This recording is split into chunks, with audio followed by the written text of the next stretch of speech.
He is the Narendra Modi. He is a politician. No COVID-19 of India. He is the non-politician. I am the politician. 2020 outwell election. 24 Goripur Assembly legislative member. So I am helping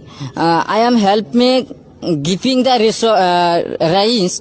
So because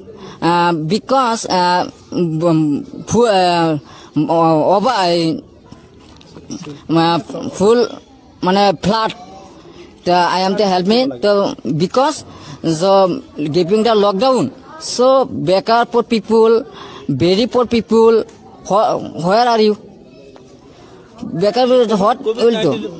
কি কব আপনি এটা কি চলি আছে আসলে তো তেখেতে এটো রাজনীতি কৰি আছে আমি এখানে ৰাজনীতিটো বন্ধ কৰিব লাগে কোনে ৰাজনীতি এটো সৰকাৰ ৰাজনীতি কৰি আছে এটা কথা মই হেমন্ত বিশ্ব শৰ্মা কৈছো স্বাস্থ্য মন্ত্ৰী তেখেতে কৈছো যে তেখেতে কেনেকৈ এটা বেমাৰৰ যদি ট্ৰিটমেন্ট নহয় তেখেতৰ চিকিৎসা যদি নহয় তেওঁ ৰোগীটো কেনেকৈ তেওঁ মানে চিকিৎসা কৰিবলৈ আছে তেখেতে মৰি আছে তেখেতে হাজাৰৰ ভিতৰত এটা বা দুটা মৰিছে হেতু কিবা মৰিছে কিবা হাতৰ বেমাৰ আছিল কিবা কিবি বেমাৰত হেকিনে মৰিছে কিন্তু এটো কৰোনা ভাইৰাছ লৈ এটো একচুয়ালি ৰাজনীতি কৰি আছে আৰু মানে এই মানে উকিল গগৈৰ কথা মই আপন জনাও যে উকিল গগৈক অতি সোনকালে মুক্তি দিব লাগিব